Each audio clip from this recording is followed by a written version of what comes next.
Okay, magandang umaga po sa bawat isa. Tanong ko po, anong bagay kung saan kayo deeply devoted? O saan bagay kayo merong higit na dedikasyon? Ano kayong bagay na buong buhay mo na doon ka nakadedikado? Merong isang marathon runner, there was a marathon runner who trained every single day. He's dedicated kasi merong isang marathon siyang sasalihan, and itong runner na to, he was so dedicated on his sport ng pagtakbo, and in fact, day and night, rain or shine, he trained. While other people are sleeping, he is training. And while other people eat whatever they want, this runner is strict in his diet. And then, yung mga kaibigan niya, his friends said to him, "You're so obsessed. Why don't you just relax?" What's the difference? Ang isang runner na ito, hindi siya nagre-relax, hindi siya namumuhay katulad ng isang normal na tao because he is deeply devoted to his running, to his marathon. And alam niyo po ba, do you know a thing where the Lord is deeply devoted to? Meron ba kayong alam na bagay kung saan ang ating Diyos ay doon niya ibinuhos ang kanyang dedikasyon? And the book of Zechariah mentioned one. Now, in Zechariah chapter 1 verse 14, we saw here that the Lord said, "I am jealous with Israel for Jerusalem,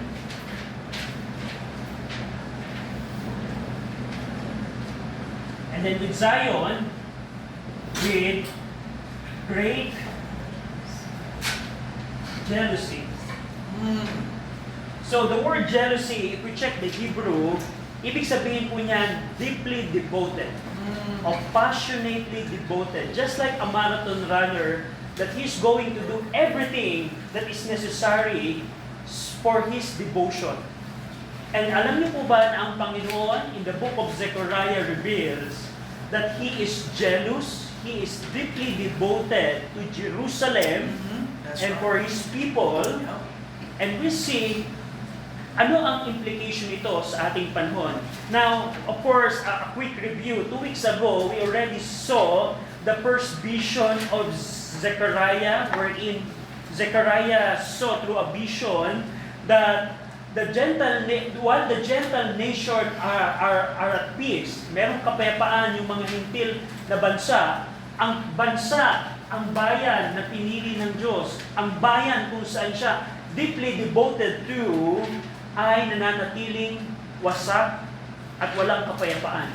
Now, ito pong second vision, ito po ay nakaikot pa rin sa tema ng Book of Zechariah that the Lord is jealous for Jerusalem. Babasahin ko po yung verse 18 hanggang 21. Sundan po ninyo ako sa inyo pong mga Biblia.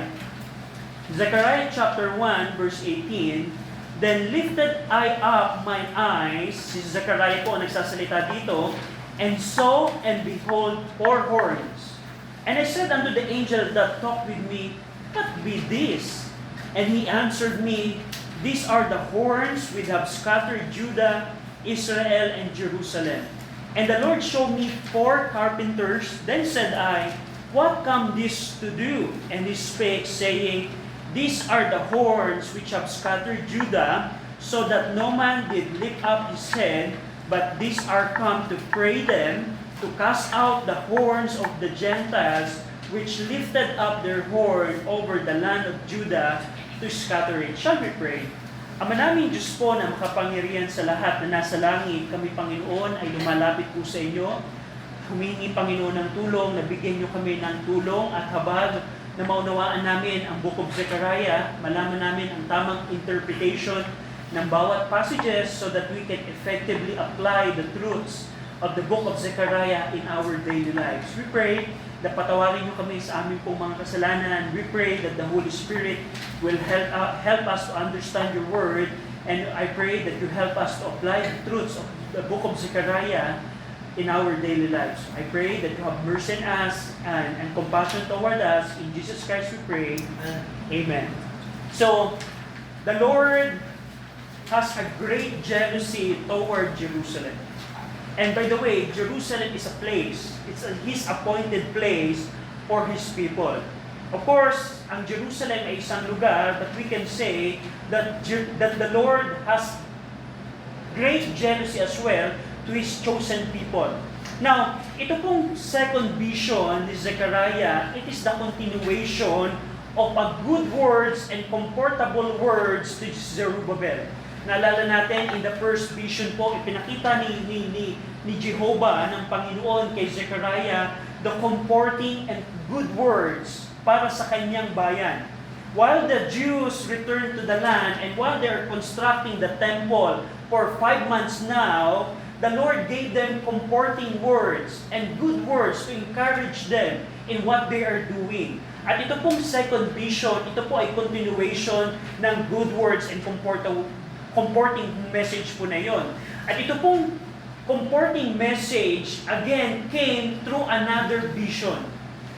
Ito pong comforting message po ng Panginoon sa mga Hudyo, dumating po ito sa kanila sa pamamagitan ng panibagong vision o pangitain. Tandaan niyo po, in the old time when the Bible is not yet complete, the Lord communicates or reveals through visions and through messages in other form ng communication. But at this time, Zechariah is a prophet or a seer, and he saw a vision. At ito pong vision na ito, nakita niya ang 4 na horns or 4 na sungay at 4 na carpenters, 4 na karpintero. At titingnan natin ano ang nangyari dito. Dito ni-reveal ng Panginoon, the Lord revealed that for every horn that oppressed and dispersed Jerusalem, He has prepared a carpenter to bring them down.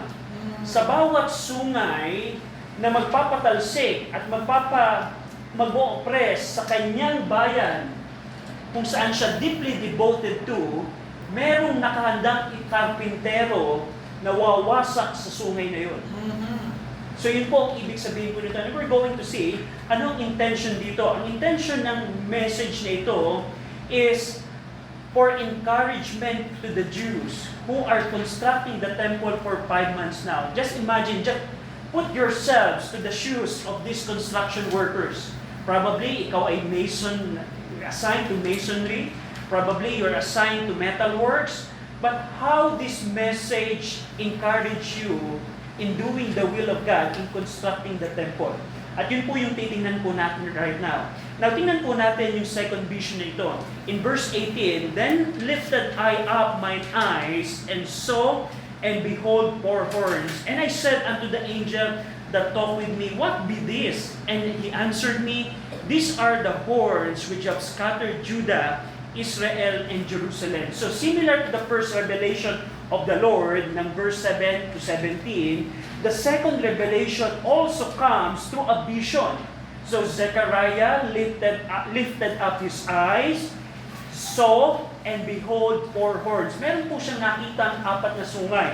At pagkatapos po niyang makita, ang sabi niya, dun sa interpreting angel, what these are? Anong ibig sabihin nito?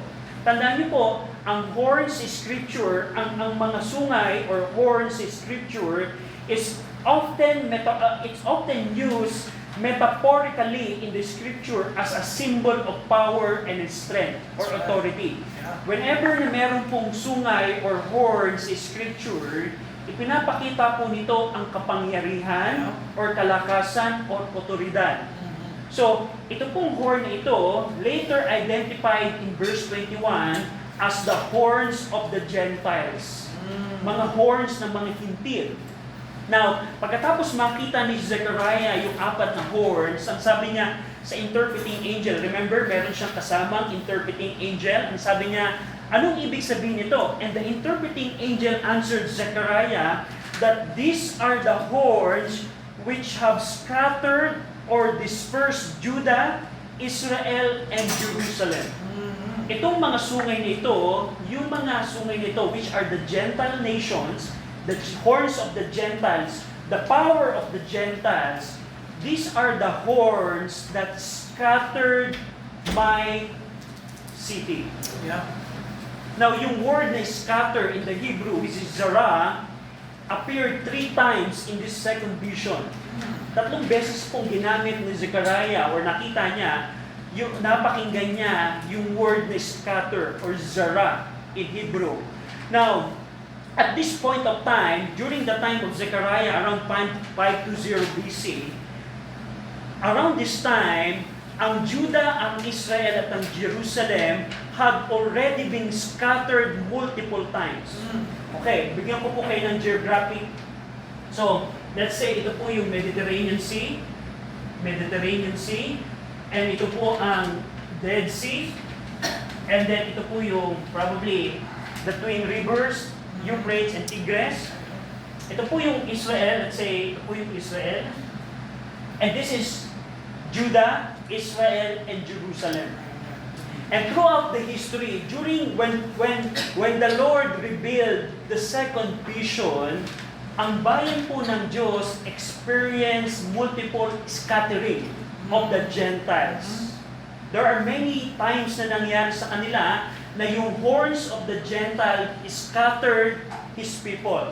For example, in 732 BC, go over in 2 Kings 15:29. Ipitin nyo lamang po ang inyong pong mga Bible sa Zechariah. Babalikan po natin ito. But we're seeing how the horns of the Gentiles scattered Jerusalem. In 2 Kings 15:29, may request na basahin po natin. 2 Kings chapter 15, verse 29. Nandiyan na po kayo. Ready? Read. And it came to pass when he reigned. I'm sorry. 2 Kings, sorry. Ready? Read. In the days of Pekah, king of Israel, came Tiglath-Pileser, king of Assyria, and took Ion, and Abel-Bethmaach, and Jonah, and Kedesh, and Hazor, and Gilead, and Galilee, all the land of Naphtali, and carried them captive to Assyria. So dito, si Jeremiah is telling the narrative that when Pekah reigns in Israel, Tiglath-Pileser of Assyria captured many northern and eastern Israelites, especially in the region of Galilee, Gilead, and Naphtali, and they deported the people to Assyria. Ito po, let's say ito yung Assyria, and ito yung Babylon. Tiglath-Pileser, the horn of the Gentile, scattered Jerusalem. During 732 BC, this is the first mass deportation that the Jewish people experienced during Tiglath-Pileser. Another thing, in 722 BC, 10 years after, go over in 2 Kings. 2 Kings chapter 18. 2 Kings chapter 18, verse 9 to 12. May request na basahin. Ako na lamang po yung babasa nito. Sundan niyo po ako sa inyong mga Bible. 2 Kings chapter 8, verse 9 to 12. And it came to pass in the 4th year of King Hezekiah, which was the 7th year of Hoshea, son of Elah, king of Israel, that Shalmaneser, king of Assyria, came up against Samaria and besieged it. At the end of 3 years, they took it, and even in the 6 years of Hezekiah, that is the 9th year of Hoshea, king of Israel, Samaria was taken. And the king of Assyria did carry away Israel unto Assyria, and put them in Hala and in Habor by the river of Gozan, and in the cities of the Medes, because they obey not the voice of the Lord their God, but transgress His covenant and all that Moses, the servant of the Lord, commanded, and would not hear them, nor do them. So, another thing, in 722 BC, ito naman, si Shalmaneser V, besieged Samaria ng 3 taon, at pagkatapos ng 3 taon na yun, Samaria had fallen in 722 BC, at pagkatapos po noon, si King Shalmaneser deported the Jewish people to Assyria, Yeah. scattering the horns of the Gentiles, scattered Jerusalem. Now, after po nun, of course, sa history po, pagkatapos po ng 72 BC, bumagsak po ang Assyrian Empire sa kamay po ng Babylonia. So, merong shift ng power. At ngayon, during 605 BC, ang Babylonia na po ang may-hari ng buong mundo. Tingnan natin the third time that the Jewish people have scattered. Daniel chapter 1. Go over in Daniel chapter 1. Ang Daniel po ay nasa Old Testament. Major prophet. Daniel chapter 1.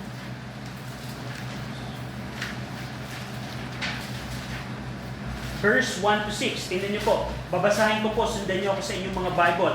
Tinitingnan po natin dito how the horns of the Gentile, the strength, the power of the Gentile is scattered Jerusalem, to whom God is deeply devoted to.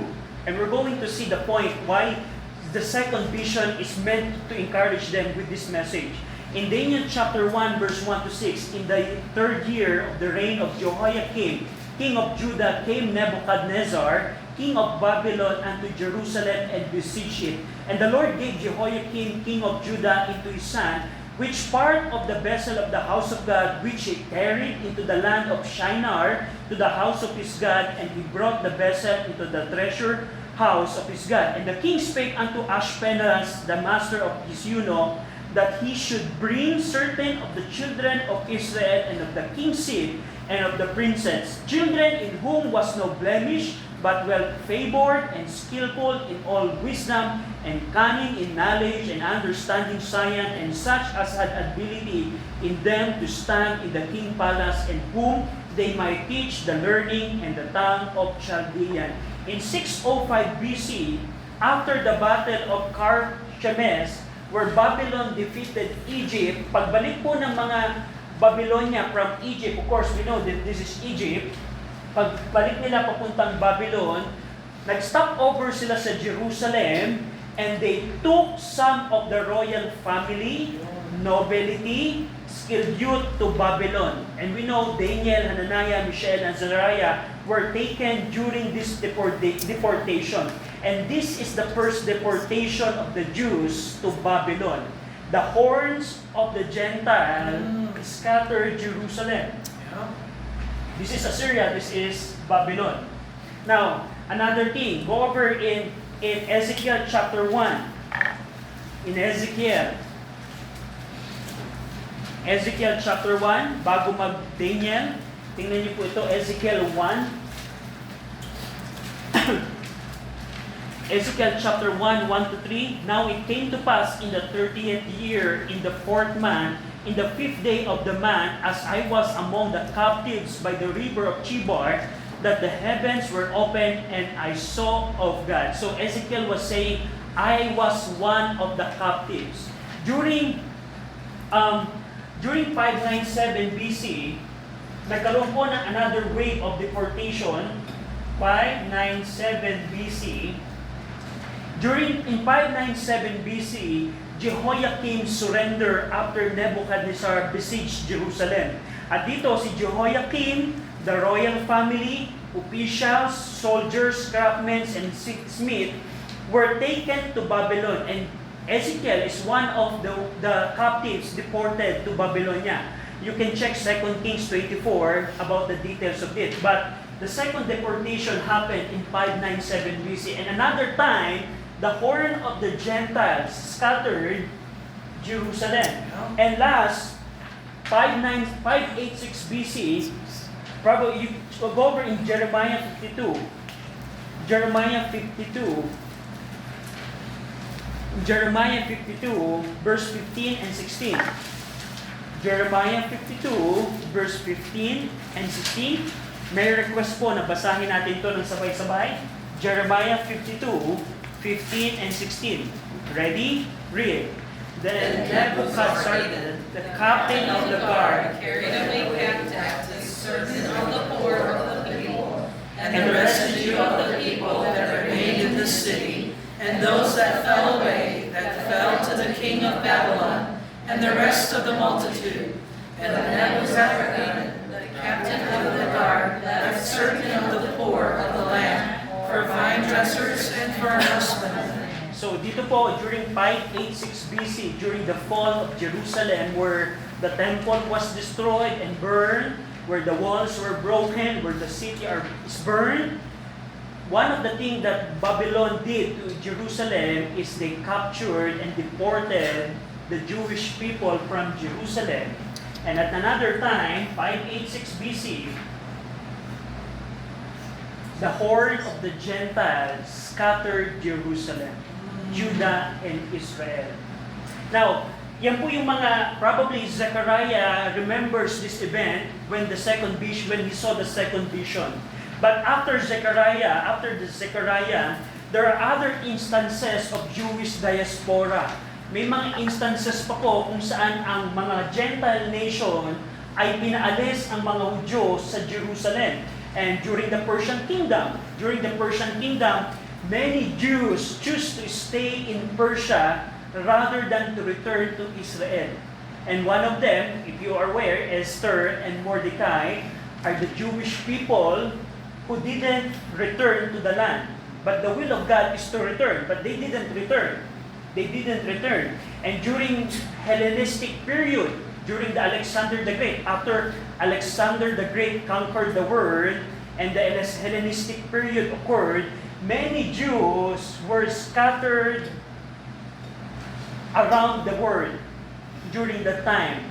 And when the Romans came, during the New Testament time, that's why ang setting ng New Testament, nung si Paul ay pumunta halimbawa sa Galatia, may mga Hudyo doon. Nung si Paul ay pumunta sa Macedonia, may mga Hudyo doon. When Paul went to Thessalonica, may mga Hudyo doon because the Jewish people are scattered.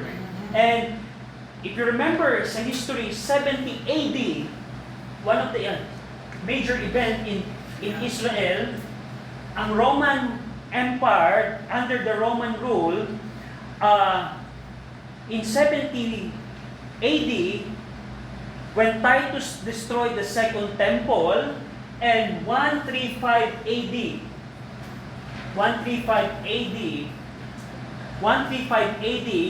ito po ay very popular sa mga Hudyo because it happened where the Bar Kokhba revolt happened, where the Roman expelled many Jews from Judea, banned them from Jerusalem, and dispersed them throughout the Roman Empire.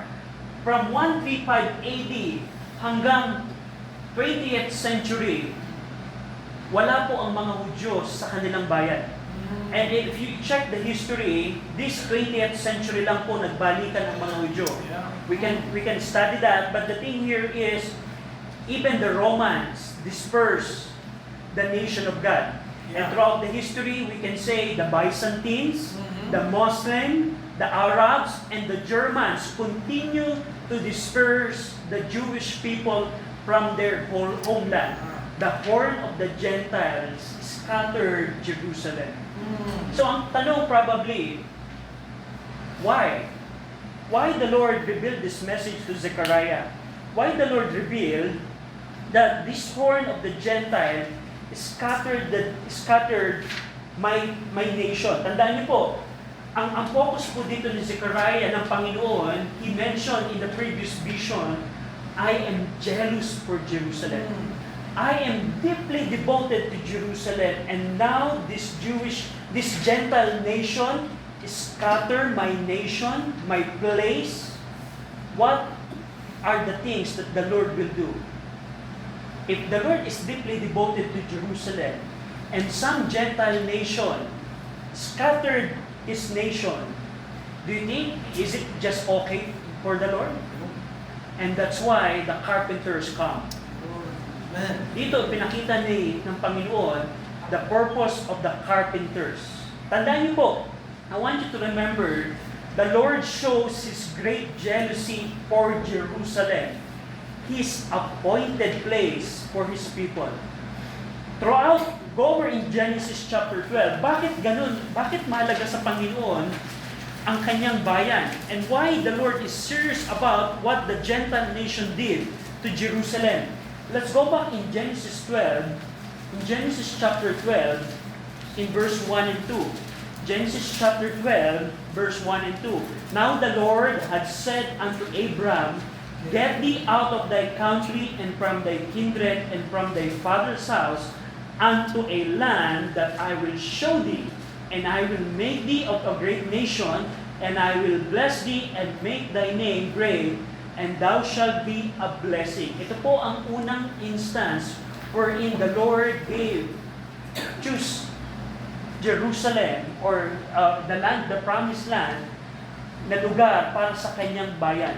And nung lumabas sila, when the Lord made a covenant with Abraham, He promised him a land for his seed. Unto thy seed will I give this land. Chapter 12 verse 7, sabi doon, chapter 12 verse 7, And the Lord appeared unto Abraham and said, Unto thy seed will I give this land. Unto thy seed will I give this land. And then when in Exodus, in the book of Exodus, you can check it at home, after they departed from Egypt, when the Lord delivered Israel from Egyptian bondage, the Lord reaffirmed His promise to give them a land promised to their fathers. Ang sabi niya ng Panginoon in Exodus 6, 7 to 8, And I will bring you unto the land concerning the which I did swear to give it to Abraham, to Isaac, and to Jacob, and I will give it to you for an heritage. I am the Lord. Genesis chapter 12, the land is already promised to Abraham and to his seed. And when they left Egyptian captivity or bondage, the Lord appeared that I have a land for you. I have a land for you. And even in the book of Jeremiah, after their 70 years captivity, the Lord said, Behold, in Jeremiah 32:37, Behold, I will gather them out of all countries, whither I have driven them in mine anger, and in my fury, and in great wrath. And I will bring them again unto this place, and I will cause them to dwell safely. So ang point ko po dito is, the Lord has an appointed place for His people. And the appointed place for His people, as per the book of Zechariah, the Lord is deeply devoted. He is jealous for Jerusalem with great jealousy. And do you think, when the Gentile nation, when the horns scatter these people, will it be just okay for the Lord? No, He didn't. That's why yung second part ng second vision, nakita ni Zechariah ang carpenters. Tingnan natin po. Let's see the carpenters. And we're going to apply this truth in our time. But let's see here, verse 20 and 21. And the Lord showed me 4 carpenters. Then said I, What come this to do? And He spake, saying, These are the horns which have scattered Judah, so that no man did lift up his head, but these are come to pray them, to cast out the horns of the Gentiles, which lifted up their horn over the land of Judah to scatter it. Ito pong vision of the 4 horns is followed by a vision of 4 carpenters. Dito, the Lord showed Zechariah this vision. Sabi niya, the Lord showed me 4 carpenters. Ang carpenter po dito refers to a person who work with their hand in skilled trades, especially in materials like metal, stone, especially wood. And after seeing the 4 carpenters, Zechariah asked the interpreting angel what action they were about to take. Pagkakita ni Zechariah, yung mga carpenters, sabi ni Zechariah sa interpreting angel, anong gagawin ng mga karpinterong ito? What come this to do? Anong gagawin nila? And here, this question implies some anticipated activity. So probably, itong mga carpenters nito, they are in the act of doing something to the horn. We can assume that. But Zechariah said, anong gagawin ng mga karpinterong ito? Lord, anong trabaho, anong gagawin nila dito? And dito, the Lord reveals that the Lord here, the angel explained that these carpenters will intervene on behalf of his nation, on Judah, on behalf of Judah. Ito pong interpreting angel gave further description of the four horns. Binanggit niya dito, they have scattered Judah so that no man did lift up his head. Meaning, yung oppression po ng Judah, na naranasan ng Judah, is such that no man lift up his head, which is a figure of discouragement. Naranasan ng Judah sa pamamagitan ng mga horns ang isang kalalagayan that they are deeply discouraged. And dito, the angel answered the question of Zechariah, anong gagawin? What action these carpenters will do? At sinagot ng angel ang tanong by showing two actions. There are two actions that the angel reveals that this carpenter have come to perform because they lifted up their horn. Ito pong carpenters, they will do two acts. Una, to pray. Pray. Pangalawa, to cast out. To cast out. Yep. And the reason of these two actions, because the horns of the Gentiles scattered Judah. So meaning, ang motivation and purpose of praying and casting out of these carpenters is because they scattered Jerusalem, to whom the Lord is deeply devoted to. Deeply devoted to.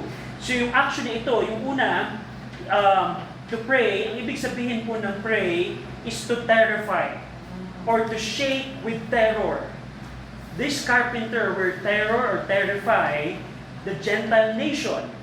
And the Lord brings fear to the Gentile nation who scatter His people.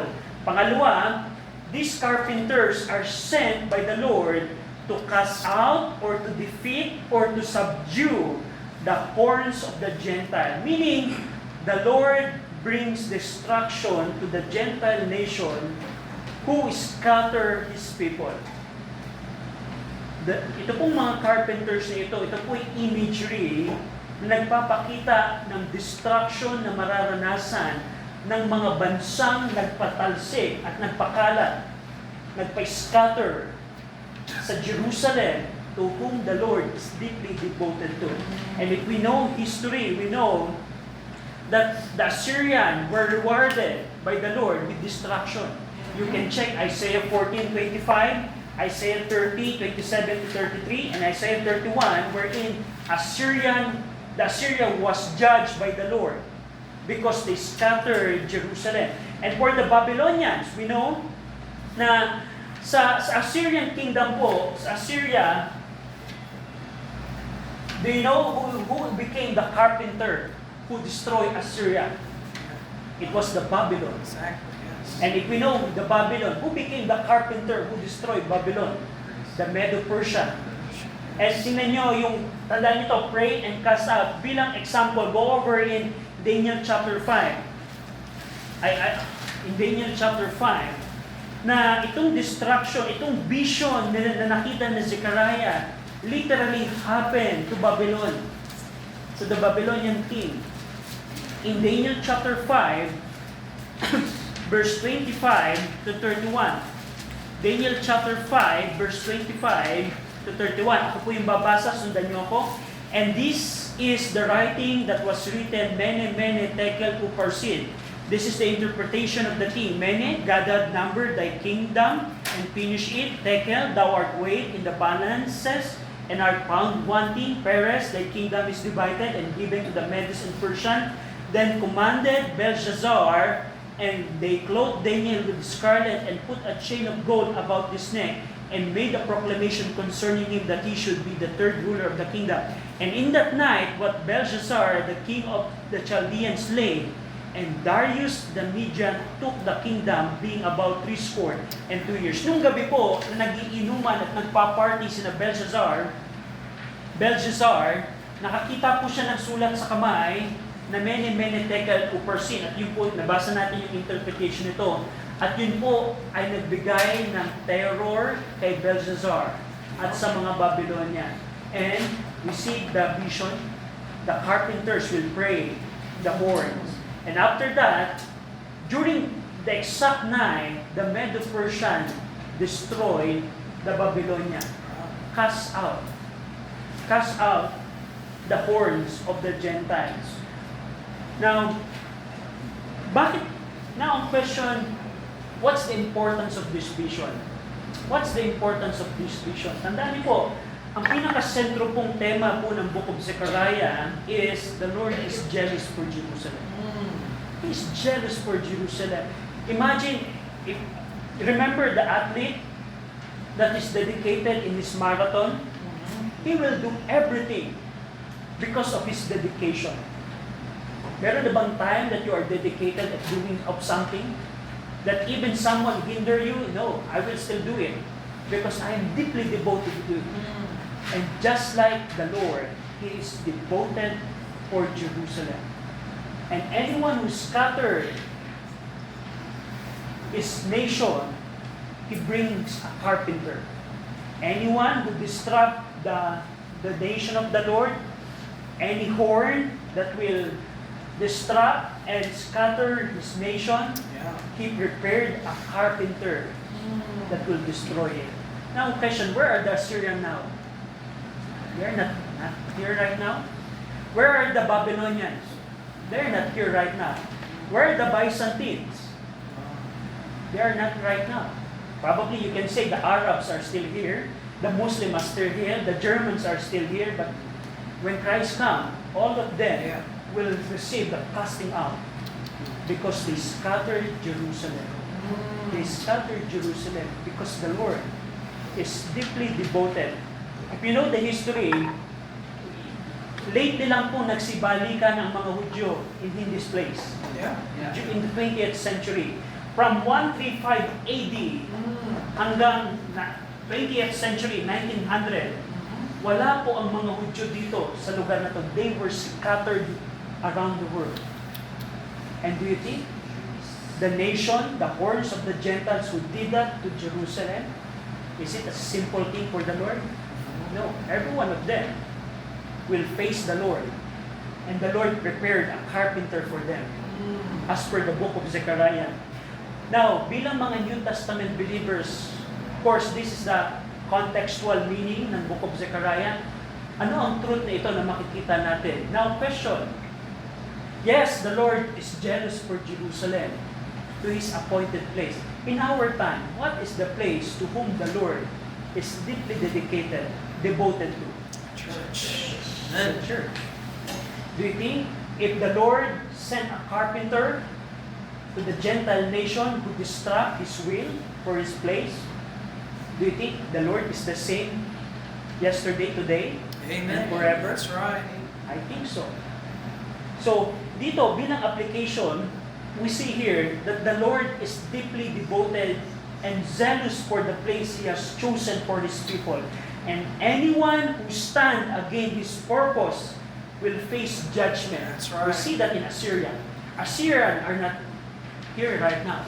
But Israel are still here. Babylonians are not around, but Jerusalem is still here. Babylon is a ruin right now, but Jerusalem is still here. So, we see here that anyone who opposes the purpose of God will face judgment. That's right. Now, in the New Testament dispensation, the appointed place where God wants His people to assemble and meet with Him is a local church. That's right. Amen.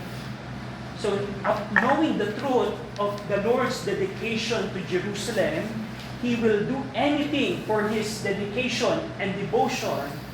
Do you think the Lord will do it the same thing to His local churches? Yes, He will. Yep. Right, He will. Amen. In our history, there was a point that a Gentile nation, a government, hindered the gathering of the church. Yes. You remember the COVID-19? Yeah. When the government said, you cannot gather.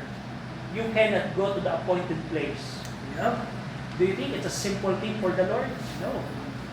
If Duterte would not repent and believe, he will face the Lord in the great white throne judgment.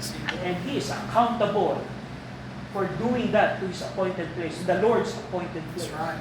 So bilang application, knowing that the jealousy of the Lord, the great jealousy of the Lord to his appointed place, which is Jerusalem, we know and we are sure that the Lord has the same jealousy, great jealousy for his appointed place in our time. Amen.